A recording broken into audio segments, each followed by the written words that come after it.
Okay, so one of the crazy things we all figured out like first week or so we're in the White House, okay, is there was a payment that should be stopped because the president signed an executive order to stop a payment.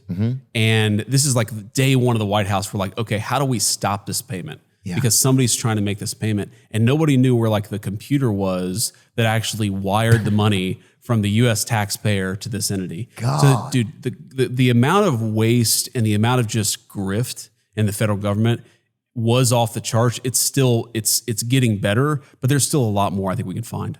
Who was getting it? I don't know. I don't know one person that was getting something extra. I don't think. Well, unless everybody was slurping. Yeah, I mean, a lot of people were slurping. Man, you look at what. So, for example, there are all these humanitarian programs that we have where we send money for people, for medicine, for food. Oh yeah. Okay, but like I think like what I thought before I got in the government, what most Americans think is okay. So we send $100,000 to this group to buy food for like poor kids in Africa, okay? And what actually happens is it's not $100,000 that go to the food for the poor kids in Africa. Right.